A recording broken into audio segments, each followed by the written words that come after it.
The three most annoying words in the English language. Kids these days. Either you've said this phrase before or it has been thrown your way, but in all likelihood, both cases are true. Because this is only natural.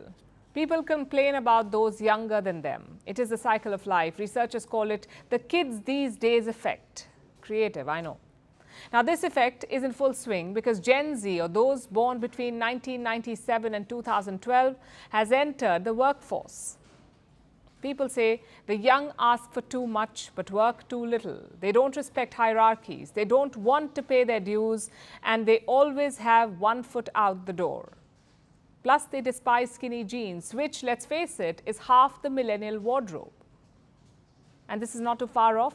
More members of Gen Z are entering the C-suite. Don't worry, the average age of the CEO is still 54, but the number of young CEOs is on the rise. And what's on their agenda?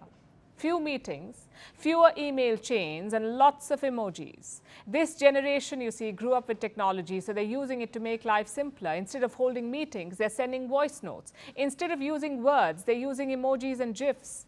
Plus, Gen Z workers love flexibility. Some hate cabins or desks. Some don't want to show up to work. Some despise fixed working hours. A quarter of Gen Z say their productivity peaks at night.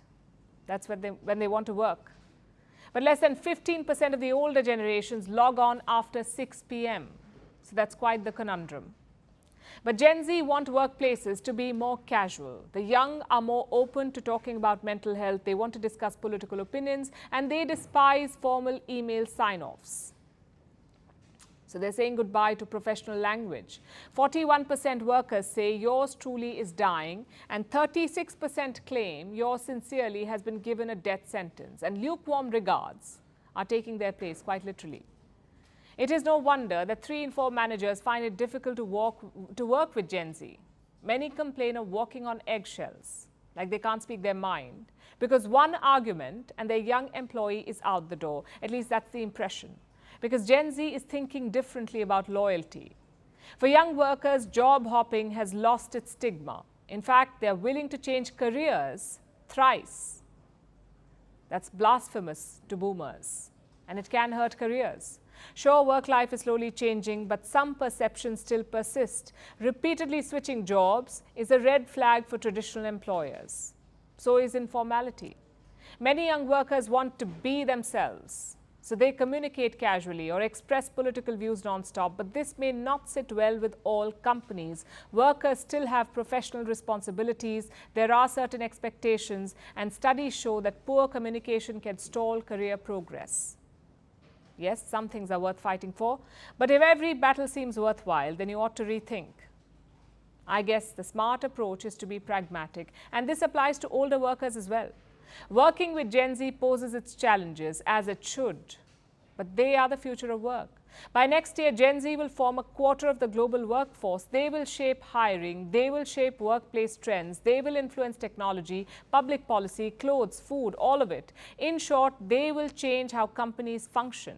So ignoring the divide between the young and the old is not an option. It is time we rethink our perceptions and find a middle ground by balancing formality with approachability and tasks with relationships. It is not about changing who you are, it is about adapting. Firstpost reports from the world's second largest continent. Hello, I'm Alison Lagrange. A very warm welcome from Durban, South Africa. We get you the news and the newsmakers from Africa. South Africa goes to the polls on the 29th of May. I will track the election and bring you ground reports. Is it the end of the road for the African National Congress? And will former President Jacob Zuma stage a dramatic comeback? From elections to climate change to innovations and opportunities. As the world's attention shifts, we report from Africa, the heart of the global south. Join me every weekday live on Firstpost.